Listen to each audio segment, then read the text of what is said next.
hiring disadvantaged youth age 18 through 24 certified through the targeted jobs tax credit are eligible for tax credit equal to 40% of the employee's first year's wages up to $6,000.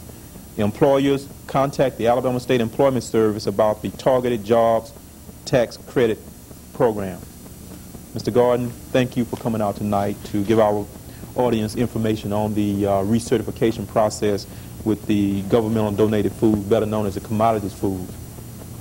First of all, I think they've changed that now. They want to call it temporary emergency food program. Temporary emergency food program. Okay.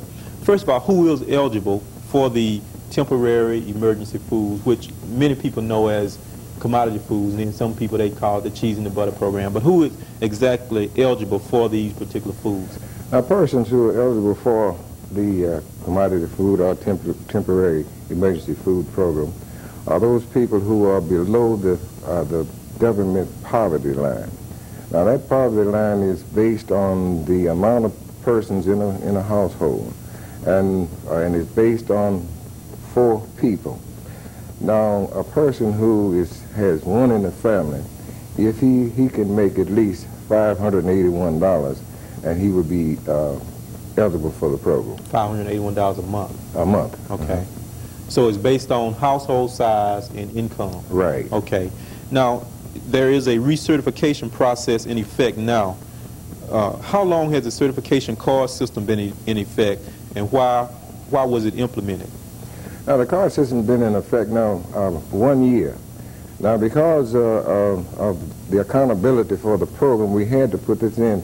Now, in the beginning, we gave cheese, butter, whatever we had to any persons who would come and ask for it. But the government decided they needed a way in which to account for all of these commodities. And doing so, being the easiest way to serve a lot of people, we went to the card program, and we are able to serve many more households with this. Okay. So it is necessary for households to re-register at this point? Yeah, you will have to in order to receive the commodity foods.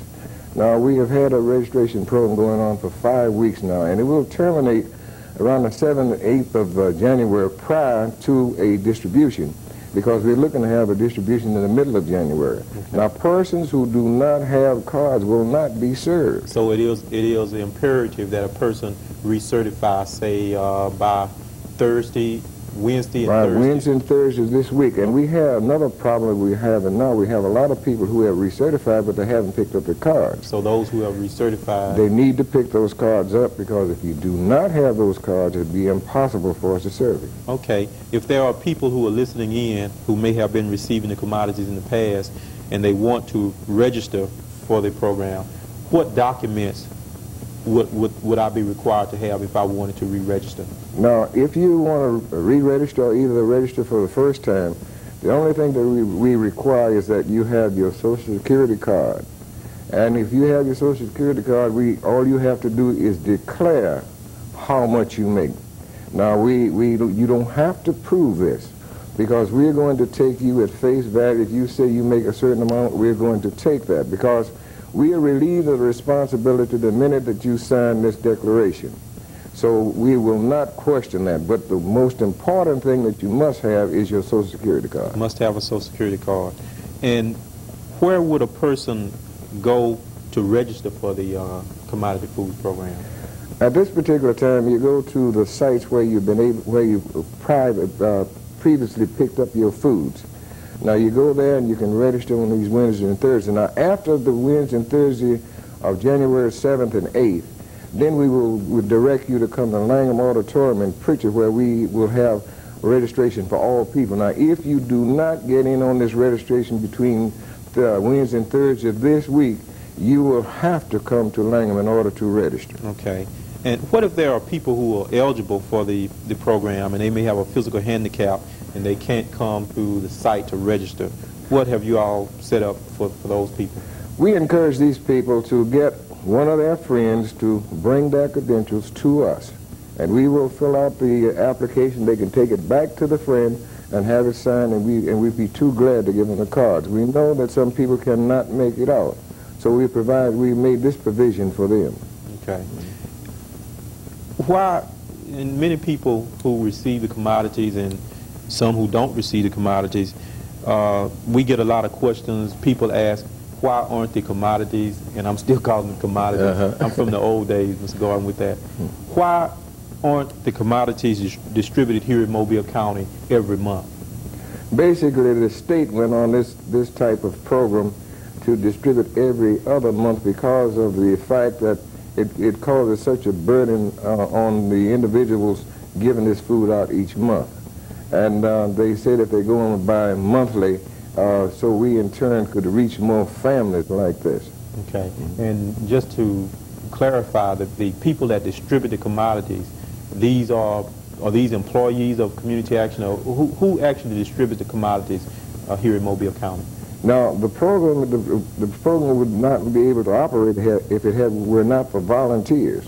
Now, we have volunteers who actually take care of this whole program. We have about 2 paid people in the whole outfit, and we have over 500 and some volunteer persons who volunteer their time in order to help those persons who are a little unfortunate, or what have you want to say.